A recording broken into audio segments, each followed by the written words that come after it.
Hello everyone, welcome to Artefacto YouTube channel. My name is Prasad Beaven and today we're going to be learning about color theory. So color theory is a really useful tool to create interesting and harmonious paintings, and it's especially important for beginners to know about. Today we're painting a sunlit scene, so I'll be taking you through some color theory while we do so. Please watch the video until the end, fully concentrated so you don't miss any details. Let's go. So this is the painting we're going to do on color theory today, and this is our scene. It's a sunlit scene. There's not a lot going for it. There's a lot of subtle colors, but we can make this into an interesting painting by focusing on the colors. And so first I'm going to take a piece of paper just to show you a little bit about color theory. One really useful tool that's good to have is a color wheel. That will really help you to understand color better. There are many different types of color that you can explore. For example, you can explore monochromatic. So if you want to play it really safe, you can just do the tones of a color. So you can just use all the tones of a color. That's a really safe, harmonious color blend. But for this, we're going to do something a bit more exciting, which is split color complementaries, which is today we're going to explore two split colors, orange and blue. So there you can see that, well, they're complementary, just complementary colors. They're complementary because they're opposite each other on the wheel, in the same way that black is the opposite of white and complements it, or that a masculine complements a feminine quality. These two colors that are opposite each other in the color wheel complement each other. But one trick, one thing that you have to know before you start off is that you have to obey the rule of asymmetry. It goes for composition, color, everything. And what does that mean? It just means basically that the ratio of your colors that you're using should be asymmetric. So in this case, let's have some orangey color, and then we're going to have a lighter blue, and we're going to have lots of it. Now, because there's lots of this blue,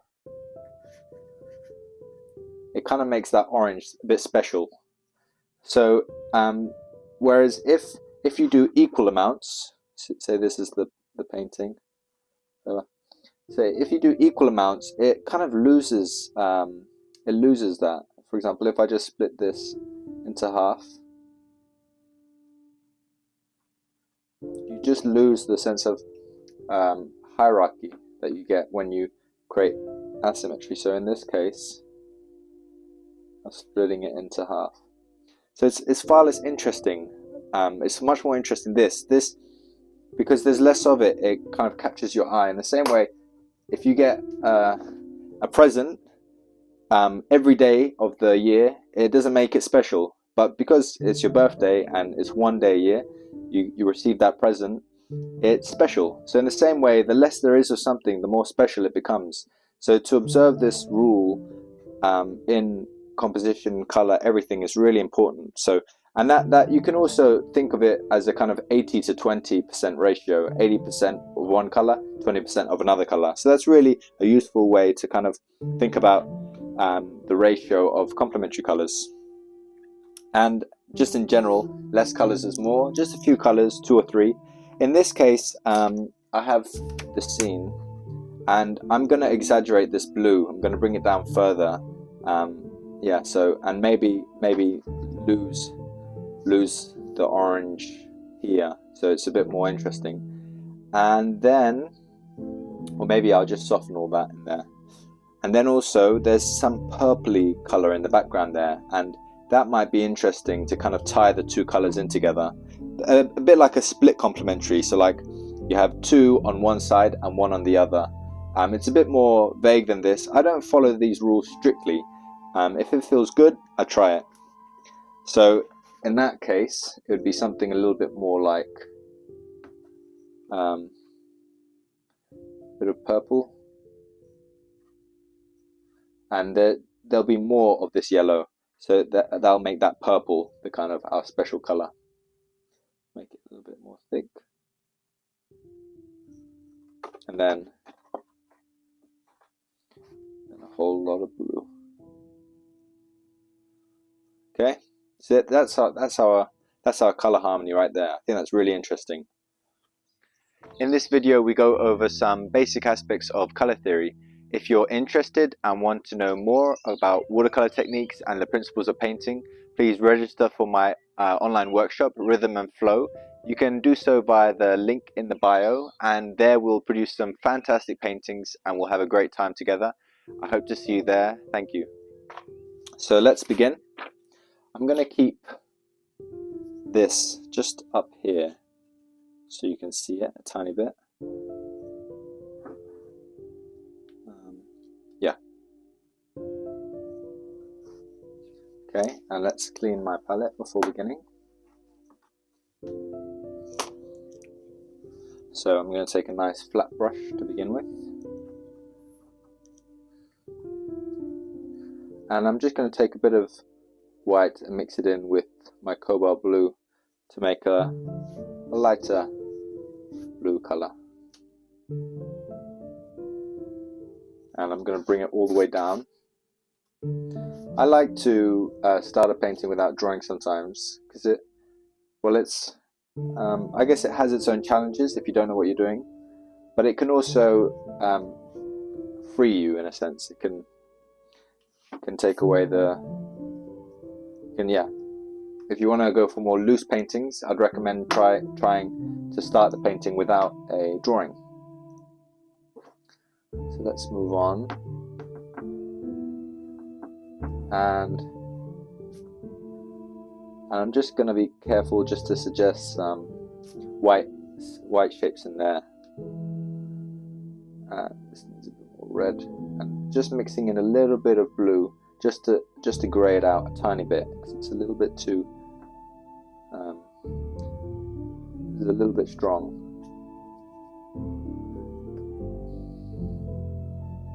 And I also want to so we have a lot of vibrance in there, and that's good, and then we'll just dull it out a little bit here. Maybe I can bring this slightly further down and even tilt it. If you want to get rid of your brush strokes, if you want to get a clean gradient, just use more water and then tilt it, and that will get you your nice gradient. And usually for a sky, always nice to make a kind of tonal transition, so going from dark down to light, and just to let that move down like so by tilting it. You tilt it both ways. Gonna get a beautiful transition.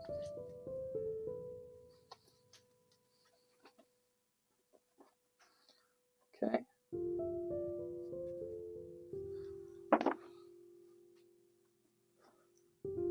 I think this needs a bit more blue, so I'm gonna tilt it this way. Let that blue fall down here.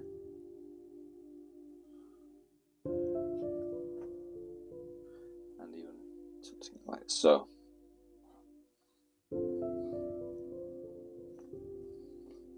Lovely. Beautiful color. And let's bring that into there. Keeping it soft and suggestive.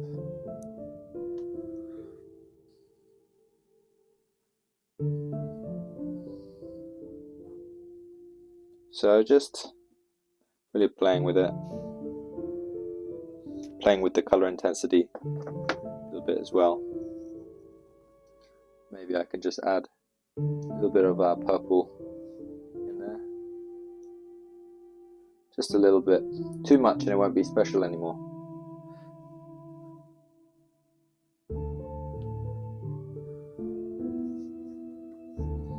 Okay, and let that move around.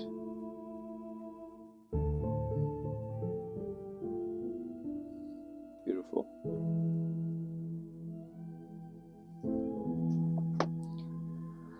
is, if we look, some bushes and things. There's some trees in behind here, so I could also just grey this out slightly more.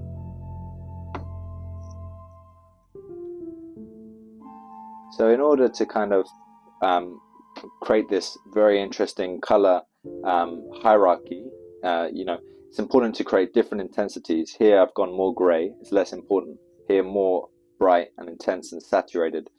So I'm constantly playing against the idea of irregularity. I'm constantly trying to make it interesting, constantly trying to find ways to surprise the viewer's mind, because when you become too regular, it becomes really boring. So it's about, yeah, doing something interesting. That's why sometimes you see artists do very spontaneous movements, because it creates visual interest, it creates excitement, and so you can think about it logically as hierarchy or asymmetry. And just a little bit more. And there are some trees up there. I'm not going to get too carried away with all that. Maybe just a little bit. Just in there. Like so. That's good. So we're going for a loose color harmony. Okay. And I don't want to move that around too much because I want to keep that like more, yeah, like that. So this is all going to recede in the distance, and this is going to, this is all going to recede with the softness there, and this maybe will come forward. There'll be a nice gap in there.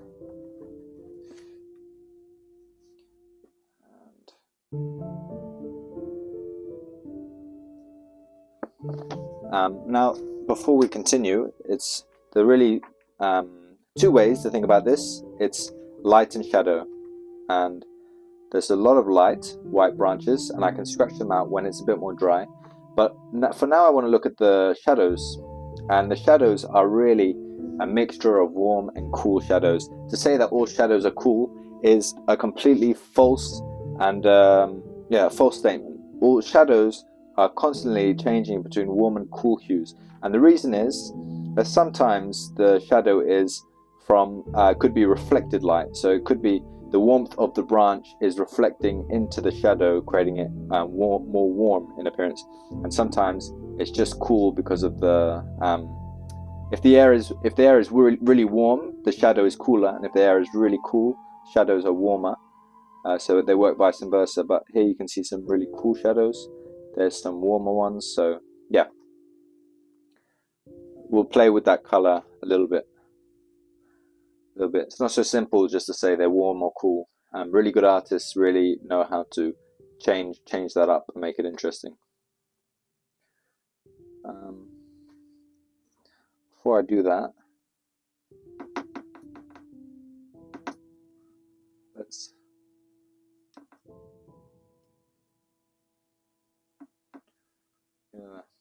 just take a bit of green, just another tone really. Just start adding some areas of interest.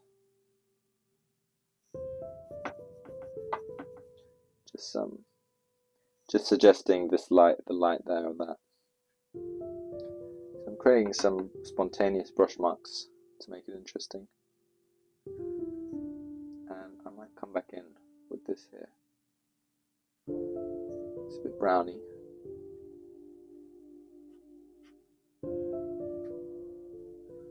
Okay.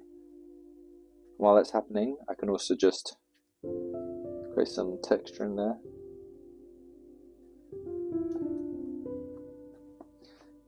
It's still wet, so I'll just work in a little bit of lovely in there. This is a more of a brownish color, brownish burgundy color, like Ron Burgundy. Okay, let's get this some soft branches in here. Suggestive, keep it suggestive. If you have a rigger brush or a brush like this, ideal. You're in business. Okay, let's mix green and red. The two neutralize each other out. Give us this nice brown neutral color. What's happening is it's all in wet, and that's what we want. We want this just to soften in the distance. So just like so. Splash a little bit in there. Good. Okay.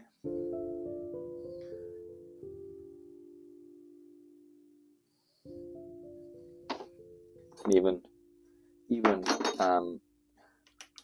when it dries a bit more, not, it won't work now, but maybe there it will work, but just use a wet brush and create some light marks in there.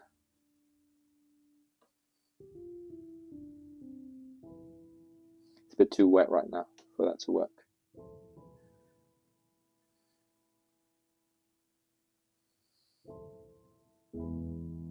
And then also in there, creating different color intensity. Okay. When it dries a bit more, I can do some more stuff to that. Okay. Let's take an interesting brush and add some more branches in there. Just mixing some brown. So this is our kind of browny shadows, breaking the lines in there.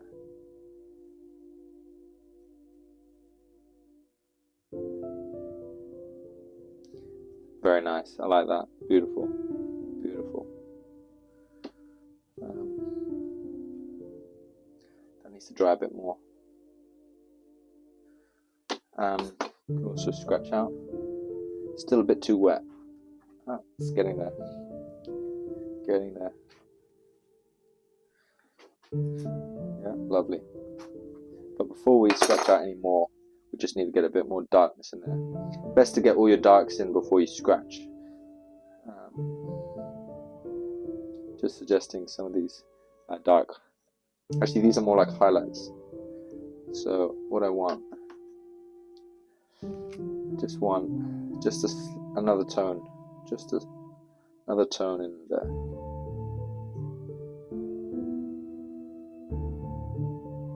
Less is more. That's the watercolorist mantra. Less is more. Okay. Nice tonal variation there.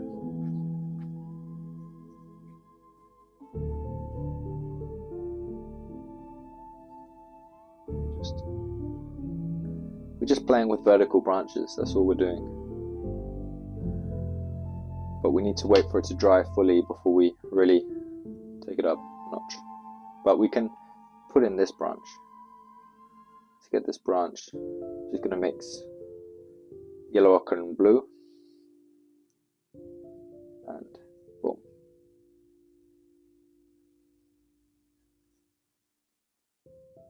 To create good branches, it's really useful to make them playful, like so.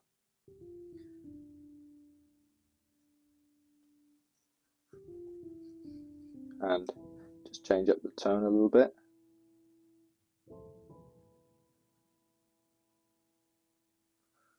Suggestive lines. That's the key.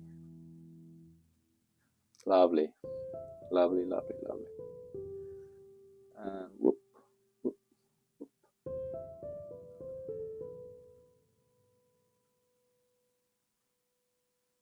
Look at that. Okay. Beautiful.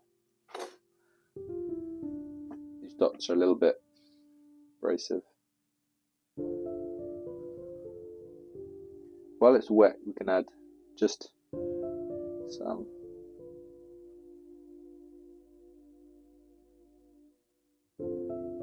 tone in there.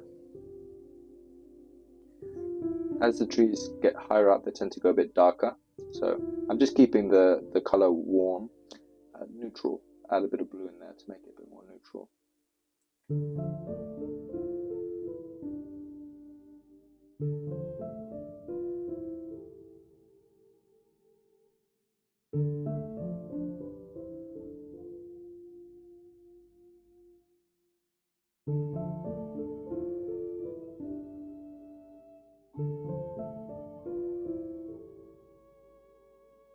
Line there just to suggest the outer edge of the tree. Leave it subtle, maybe just a few branches in there. So.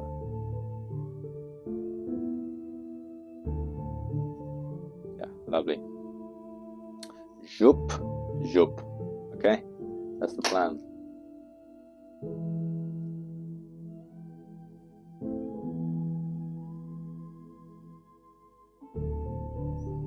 So I'm just continuing to work into this.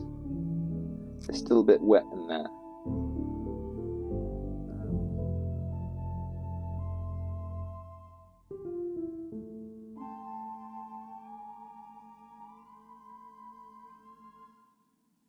And we can also scratch out. And scratch, scratch, scratch, scratch.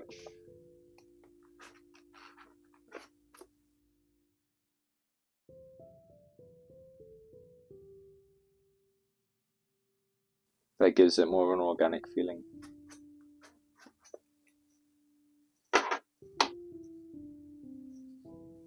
And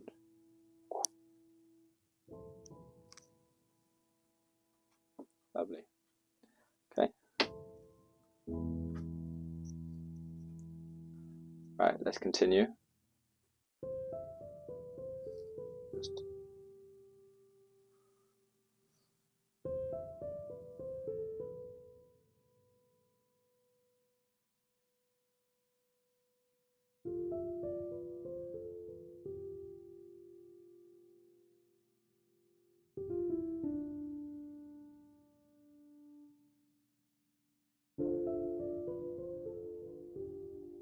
Okay, let's work in this tree down here. Still very wet. It's good. Okay, and let's see if it works to get these light lines in now. So just a wet brush. Whoop, whoop. See if that's doing anything. Yeah, it's working. Just resuggest some.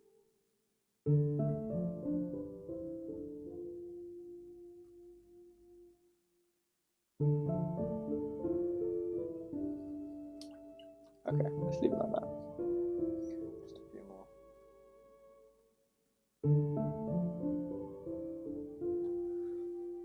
And we need something dark just here, just to close this off there. Suggestive. Nice.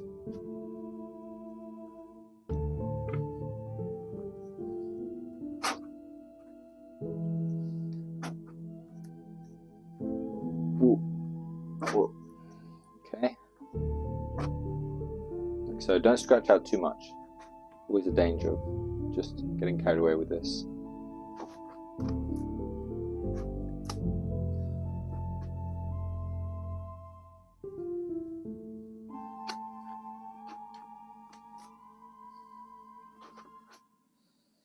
Okay, let's continue. Right, now we need our darks. Now we're going to play with this cool and warm shadows. Some warm ones coming there. Just connecting the two across here.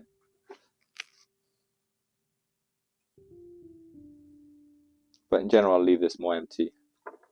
And let's get some cool ones. Nice cool shadows with some ultramarine. This one go across here.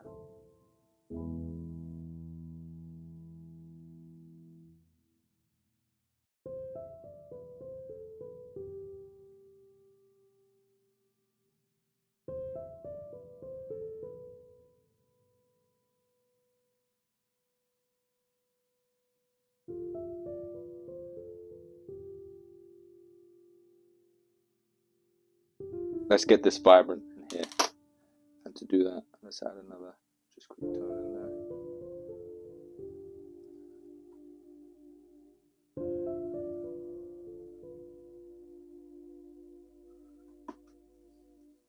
And I'll just soften this, soften that.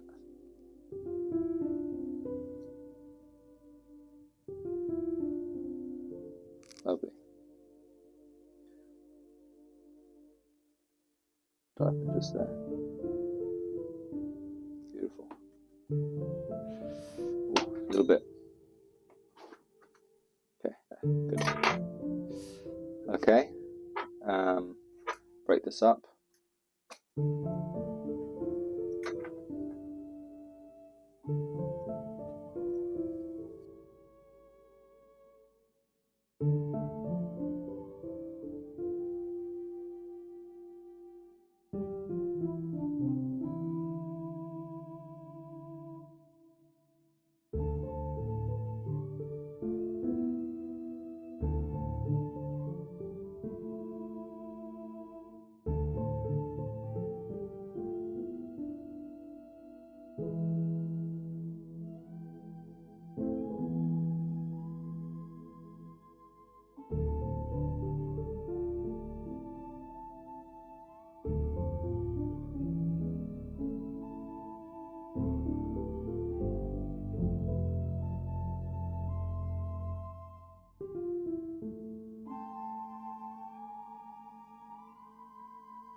Do something to all this, and just to calm that down a little bit,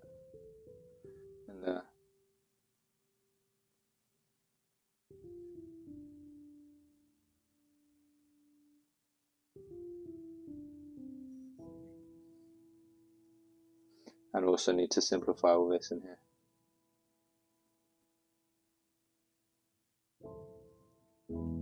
There.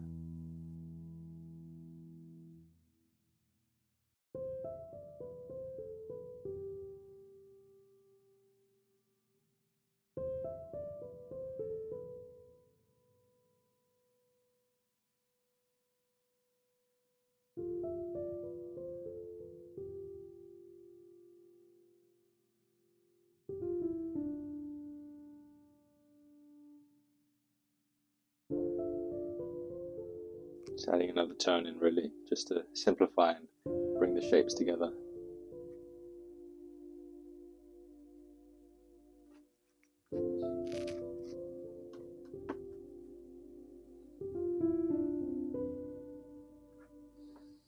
This is still very wet.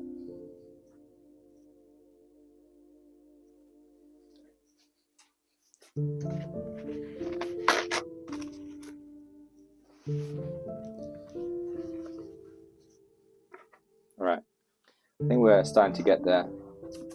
Let's just move this away.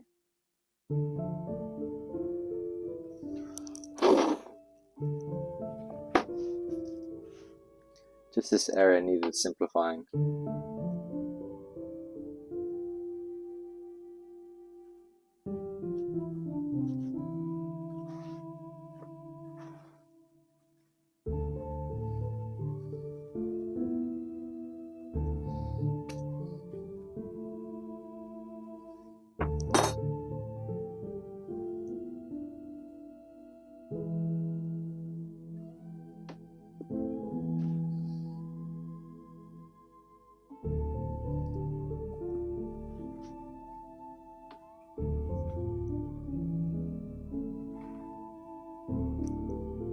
Let's add another tone in here.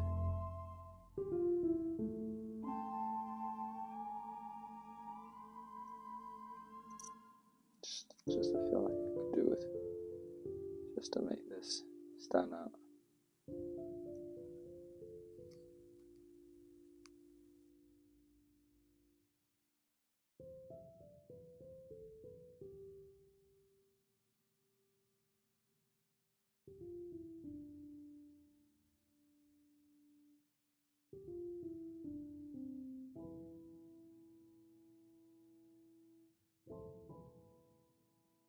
And let's also lose this.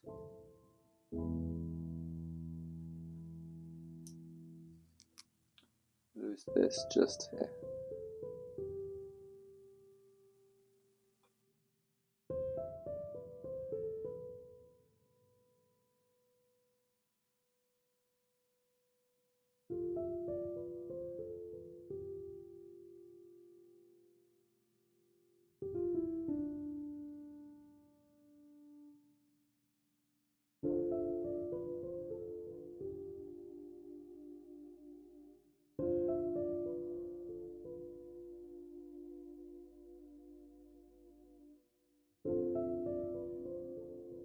Bring this all the way down.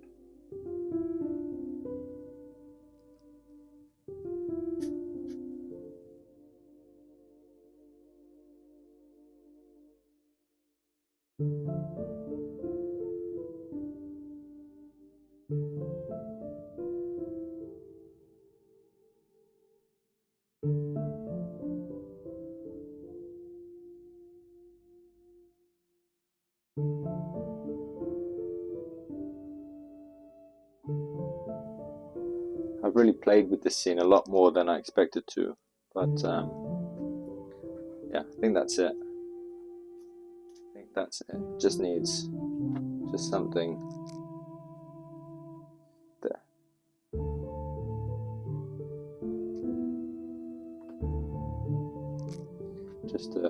Just to create that major minor thing going on, and maybe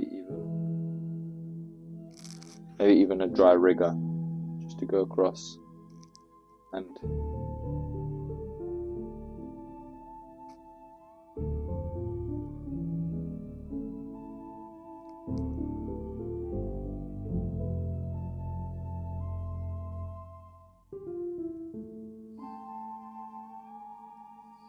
a few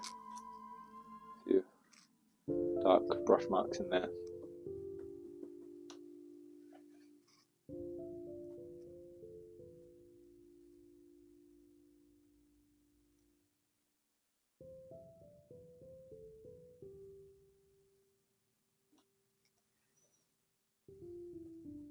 So it just needed a bit more simplicity really before I started to get the feeling that it could work.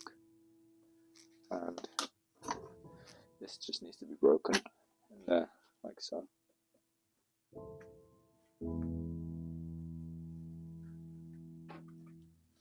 Okay.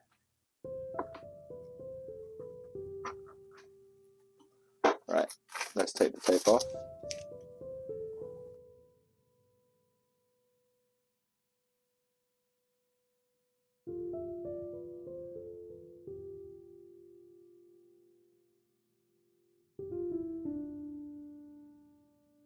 So in the end, our special color is really this yellow ochre in there because there's so little of it.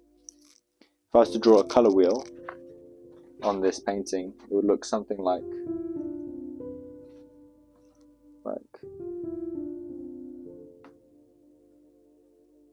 yellow ochre,